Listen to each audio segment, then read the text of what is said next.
গাইবান্ধার গোবিন্দগঞ্জের নাকাইহাট এলাকার ব্যবসায়ী এবং জামাত নেতা নজরুল ইসলামকে হত্যার প্রতিবাদে এবং দোষীদের গ্রেপ্তারের দাবিতে এলাকাবাসীর উদ্যোগে বিক্ষোভ মিছিল, মানববন্ধন এবং সড়ক অবরোধ কর্মসূচি পালিত হয়েছে। বিকেলে শীতলগ্রাম থেকে একটি বিক্ষোভ মিছিল বের হয়ে নাকাইহাট বন্দরে এসে শেষ হয় এবং সেখানে গাইবান্ধা নাকাইহাট যে সড়ক, গোবিন্দগঞ্জ সড়ক, সেই সড়ক অবরোধ করে কিন্তু এলাকাবাসী 2 ঘন্টা ব্যাপী মানববন্ধন এবং সড়ক অবরোধ করে। স্বামী হত্যা করছে,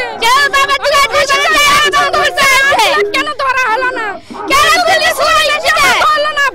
কেন ধরলো না? আমার স্বামীর আমি বিচার চাই। কেন একজন ধরে কেন নিশ্চয় হয়ে আছে?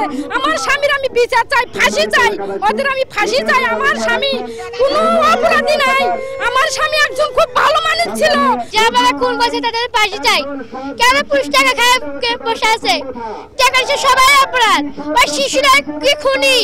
ওই শিশুরা একজন টাকা খুন করতে পারে, ওদের ফাঁসি চাই। আমার ভাই ভালো ছিল, গ্রামের মানুষ সবার কইতে পারবো আমার ভাই কেমন ছিল।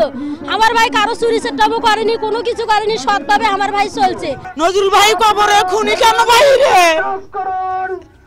খুনিদের বিচার চাই, বিচার চাই, বিচার চাই, খুনি ফাঁসি চাই। খুনি এলে 5 জন 7 জন খুনি ধরছে, একজন প্রশাসন কেন খুনি ধরতেছে না? প্রকৃত যারা হত্যাকারী, সেই হত্যাকারীদের বিচারের দাবিতে আমরা আজকে রাস্তায় আসতে আমরা বাধ্য হয়েছি।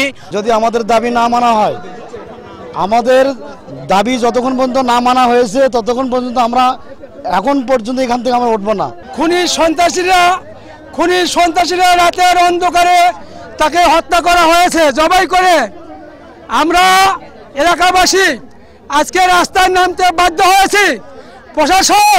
প্রশাসনের কারণে আজকে আমরা রাস্তায় নেমেছি। 2 ঘন্টা ব্যাপী মানববন্ধন এবং সড়ক অবরোধ কর্মসূচি শেষে কিন্তু স্থানীয় প্রশাসনের পক্ষ থেকে দ্রুত যে আসামিরা আছেন, যারা তাদেরকে গ্রেপ্তার করা হয়নি, তাদের গ্রেপ্তারের আশ্বাস দিলে অবরোধ কর্মসূচি তারা তুলে নেন।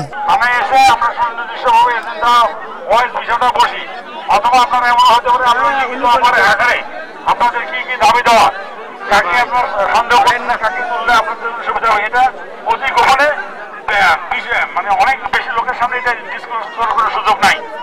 আপনারা আসেন, আমরা বসি, ঠিক আছে? বসে এখানে থানা পুলিশ না বললে এরপরে আরো অন্যান্য ইউনিট আছে, তাদেরকে ব্যবহার করা হবে, সমস্যার কিছু নাই। আগস্ট মাসের 17 তারিখে কিন্তু এই হত্যাকাণ্ডের ঘটনা ঘটলেও, নৃশংসভাবে জবাই করে হত্যাকাণ্ডের ঘটনা ঘটলেও একজন আসামিকে গ্রেপ্তার করা হয়েছে, কিন্তু যেখানে ইজারা নামীয় 5 জন সহ একাধিক আসামি ছিলেন। বিপ্লব ইসলাম, সময় সংবাদ, গাইবান্ধা।